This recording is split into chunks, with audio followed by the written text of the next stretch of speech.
या चैनल कौन सब्सक्राइब करेगा? वीडियो देखने से पहले सब्सक्राइब कर दो चैनल को।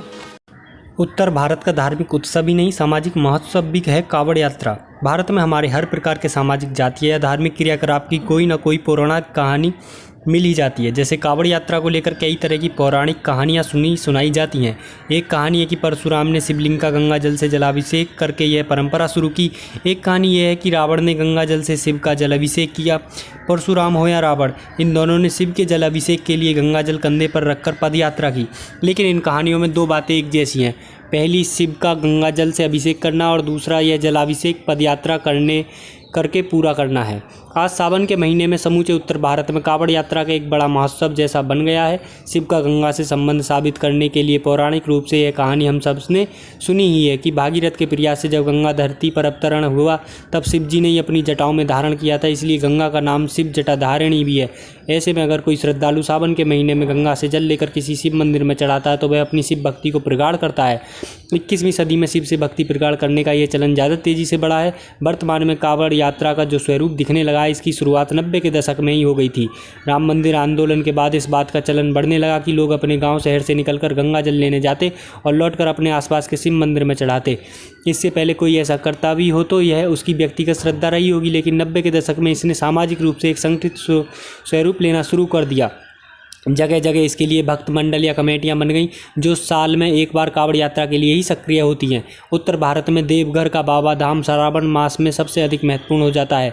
केवल भारत से ही नहीं बल्कि नेपाल से भी शिव भक्त कावड़ का जल चढ़ाने देवघर आते हैं। देवघर से 100 किलोमीटर दूर सुल्तानगंज से गंगा जल लेते हैं और बाबा धाम में चढ़ाते हैं। लेकिन बीते 2-3 दशकों में यह प्रचलन बाबा धाम से बाहर निकलकर लगभग समूचे उत्तर भारत में हो गया है। राजस्थान, हरियाणा, दिल्ली, पंजाब, मध्य प्रदेश और पश्चिम उत्तर प्रदेश के श्रद्धालु हरिद्वार पहुंचते हैं और वहां से गंगा जल भरकर अपने अपने स्थान पर पहुंचकर शिव को अर्पित करते हैं। बीते कुछ सालों से तो दिल्ली की मुख्य धारा की मीडिया द्वारा इन कावड़ियों को हुड़दंगी या उत्पात मचाने वालों की संज्ञा भी मिलनी शुरू हो गई है। इसका कारण है कावड़ियों का डीजे बाजा गाड़ियों के काफिले के साथ निकलने वाली कावड़ यात्रा है। असल में बीते कुछ सालों से दिल्ली के आसपास के इलाकों में डाक कावड़ का नया चलन शुरू हुआ है। इसमें हरिद्वार से जल भरकर कावड़ यात्रियों का समूह जब चलता है तो वह रास्ते में कहीं रुकता नहीं है। इसके अपने कुछ घोषित नियम है। जैसे रास्ते में एक व्यक्ति वहां से भरे गए जल को लेकर चलता है और उसके साथ साथ कुछ मोटरसाइकिल भी चलती हैं जिनमें साइलेंसर नहीं होता है। साथ में डीजे बंदे ट्रक चलते हैं। रास्ते में वो यात्री दौड़ते हुए अपने गंतव्य तक पहुंचते हैं। इस दौरान वो आपस में अदलते बदलते रहते हैं, लेकिन शर्त यह होती है कि वह जुलूस रास्ते में कहीं रुकता नहीं है। कुल मिलाकर ये एक ऐसा हुजूम बन जाता है जो पूरी तरह से चार्ज रहता है। तेज संगीत, नौजवानों का दल, साथ में देवी भक्ति का जोश, ये एक ऐसा माहौल बना देता है जिससे ये लोग दिल्ली के ऐसे लोगों को उत्पाती ही नजर आते हैं जिनकी ऐसी सामाजिक गतिविधियों में कोई आस्था नहीं है। लेकिन इससे इतर लाखों ऐसे लोग भी सड़क पर पैदल चल रहे होते हैं जो 200-400 किलोमीटर की यात्रा कई दिन में रुक रुक कर पूरी करते हैं। यह उनकी अपनी श्रद्धा और श्रद्धा से उपजी तपस्या है। भारत में हमारी धार्मिक गतिविधियों के मूल में वैसे भी तपस्या ही रहती है। हमारे लिए धर्म स्वयं को दुख और दूसरों को सुख देने का साधन है।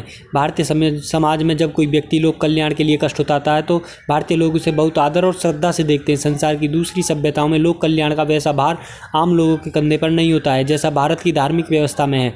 यहाँ हर व्यक्ति का मानस लोक मानस के स्तर पर एक दूसरे के कल्याण से जुड़ा होता है। यही कारण है कि कावड़ यात्रा का पूरा आयोजन सामाजिक होता है। कावड़ यात्रा की तपस्या करने वालों के लिए समाज से निकलकर लोग आते हैं और भांति भांति से उनकी सेवा करते हैं। रास्ते भर में न जाने कितने जगह रुकने, भोजन करने और आराम करने की सुविधा प्रदान की जाती है। कहीं कहीं तो लोग कावड़ियों के पैर दबाते हैं, उनके शरीर की मालिश करते हैं।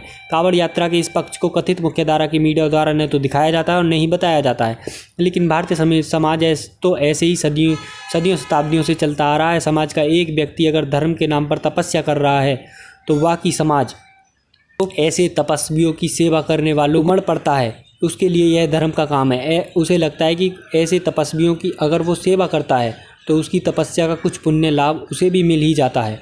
कावड़ यात्रा की पौराणिक कथाओं को एक ओर रखें तो कोई नहीं कह सकता कि इससे किसने शुरू किया और क्यों शुरू किया, लेकिन जैसे जैसे समय बीतता जा रहा है महाराष्ट्र के गणेश उत्सव की तरह यह उत्तर भारत का एक बड़ा उत्सव बनता जा रहा है। सावन के महीने की शिवरात्रि के दिन लगभग समूचे उत्तर भारत के कावड़ यात्री अपने अपने निश्चित स्थान पर पहुंचकर शिव का गंगा जल से जल अभिषेक करते हैं।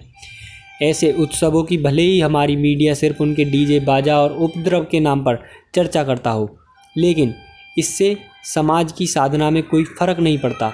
समाज का हर वर्ग, जाति, पंथ भुलाकर सावन के महीने में भोलेनाथ के दरबार में पहुंचना चाहता है। इस तरह यह धार्मिक उत्सव के साथ साथ यह सामाजिक महा उत्सव भी बन जाता है। यही इस यात्रा की सबसे बड़ी सफलता है। लेखक संजय तिवारी जी। अतः कुछ ना कर सको तो शांति समुदाय कार्तिक बहिष्कार जरूर कीजिए मेरे हिंदू भाइयों और बदला लेना सीखिए। जय श्री राम।